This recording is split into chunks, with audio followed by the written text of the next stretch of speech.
غیر قانونی افراد کو بسا کر قومی سلامتی پر مزید سمجھوتا نہیں کریں گے، اپنا گھر ٹھیک کرنے کا فیصلہ کر لیا۔ نگران وزیر اعظم انوار الحق کاکڑ کا دو ٹوک موقف برطانوی اخبار میں شائع مضمون میں لکھا، پاکستان نے غیر قانونی تارکین وطن کے معاملے میں جلد بازی سے کام نہیں لیا۔ گزشتہ دہائیوں میں آئرلینڈ کی آبادی کے برابر تارکین وطن آئے، فراخ دلی سے مہاجرین کو سنبھالا، غیر ملکیوں کو وطن واپسی کے کئی مواقع دیے۔ 2021 میں کم از کم 16 افغان شہریوں نے خود کو حملے کیے۔ قومی سلامتی کے لیے خطرہ بننے والوں کو مزید قیام کی اجازت نہیں دے سکتے۔ خوشحال اور پرامن پاکستان ہمارا مقصد۔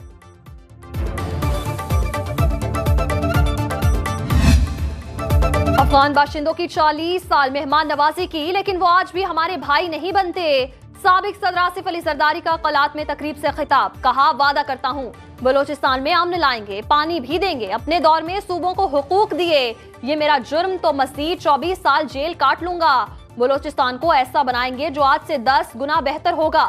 ہمیں بھٹو شہید اور بی بی شہید کے ویژن کے مطابق عوام کو خوشحال بنانا ہے۔ کوئٹہ میں سابق وفاقی وزیر داخلہ سرفراز بگٹی کی آصف علی زرداری سے ملاقات، پیپلز پارٹی میں شمولیت کا اعلان۔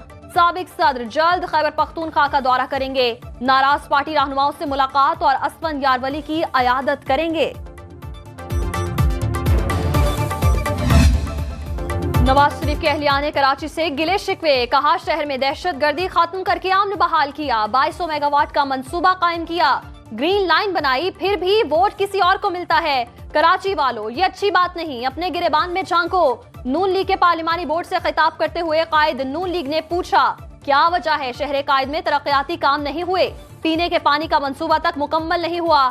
چترال والوں پر بھی طنزیہ وار، کہا پوچھوں گا ٹنل نواز شریف سے بنواتے ہو، ووٹ کسی اور کو دیتے ہو۔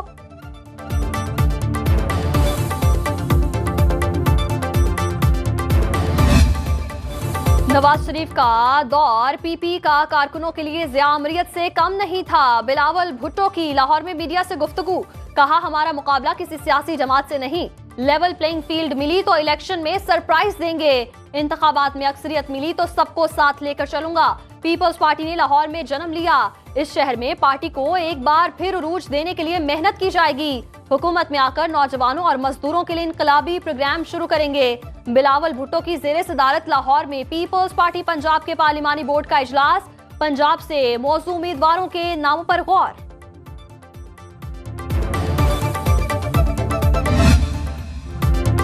نون لیگ کی سندھ کے عوام کو money back guarantee, Ahsan Iqbal نے کہا کہ سندھ ایک بار پھر نون لیگ کو موقع دے، پنجاب کی طرح ترقیاتی کام نہ کیے تو جو سزا ہوگی قبول کریں گے۔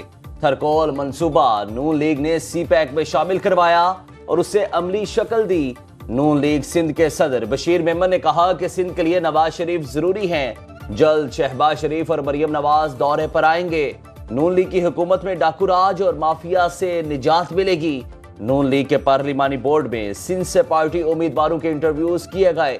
سندھ میں ایم کیو ایم، جی ڈی اے اور جے یو آئی فے سے ممکنہ سیٹ ایڈجسٹمنٹ کے تحت لیگی اتحادی امیدواروں کے چناؤ پر مشاورت۔ عام انتخابات میں تاخیر کے تمام دروازے بند، سپریم کورٹ نے بلوچستان ہائی کورٹ کا حلقہ بندی تبدیل کرنے کا فیصلہ کالعدم قرار دے دیا۔ الیکشن شیڈیول جاری ہونے کے بعد حلقہ بندیوں پر اعتراض نہیں اٹھایا جا سکتا۔ کوئٹہ کی 2 صوبائی نشستوں پر حلقہ بندیوں کے خلاف اپیل پر فیصلہ، قائم مقام چیف جسٹس سردار طارق مسعود کی سربراہی میں 3 رکنی بینچ نے سماعت کی۔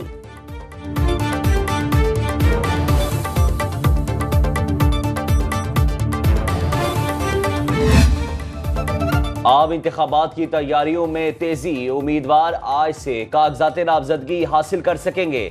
ملک بھر میں ڈویژنل سطح پر 859 آر اوز اور 144 ڈی آر اوز کی ٹریننگ جاری۔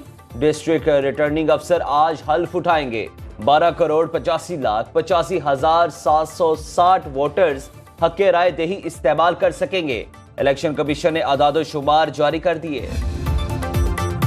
Tehreek Insaf intra party election قانونی یا غیر قانونی، الیکشن کمیشن نے فیصلہ محفوظ کر لیا۔ چیف الیکشن کمشنر سکندر سلطان راجہ کی سربراہی میں 5 رکنی بینچ نے سماعت کی۔ تحریک انصاف کے چیئرمین گوہر خان ای پیش بیرسٹر علی ظفر نے دلائل میں کہا درخواست گزاروں میں سے کوئی بھی تحریک انصاف کارکن نہیں، درخواستیں مسترد کرنے کی اپیل، اکبر ایس بابر کے وکیل کی انٹرا پارٹی انتخابات دوبارہ کرانے کی استدعا، کہا ہم نے تمام ثبوت دے دیے، اب صرف فیصلے کا انتظار ہے۔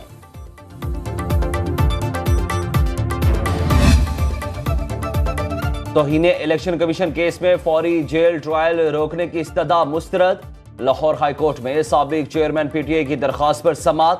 عدالت نے الیکشن کمیشن سمیت تمام فریقین کو نوٹس جاری کرتے ہوئے جواب طلب کر لیا۔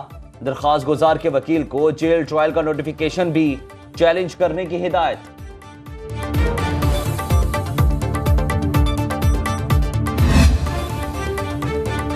سیشن کورٹ اسلام آباد میں بشرا بی بی نے کہا کیس کی سماعت سابق چیئرمین پی ٹی آئی کو عدالت میں پیش نہ کیا جا سکا۔ سپرنٹینڈنٹ اڈیالہ جیل نے موقف اختیار کیا۔ سابق وزیر اعظم کو سیکیورٹی تھریٹس ہیں۔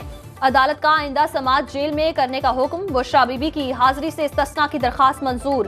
کیس کی آئندہ سماعت 22 دسمبر کو ہوگی۔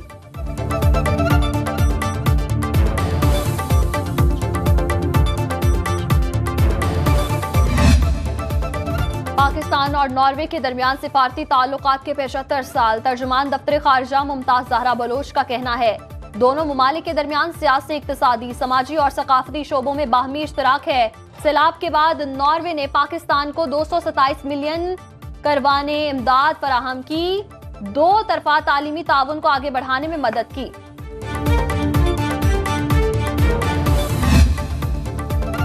جاری کھاتوں کے خسارے میں بہتری۔ ملک میں کرنٹ اکاؤنٹ خسارہ مسلسل 4 ماہ منفی رہنے کے بعد سرپلس ہو گیا۔ اسٹیٹ بینک کے مطابق نومبر میں کرنٹ اکاؤنٹ خسارہ $1 کروڑ اضافی رہا۔ مالی سال کے ابتدائی 5 ماہ جاری کھاتوں کا خسارہ $1.16 ارب پر رہا۔ گزشتہ مالی سال اسی دورانیے میں کرنٹ اکاؤنٹ خسارہ $3.26 ارب پر ریکارڈ ہوا۔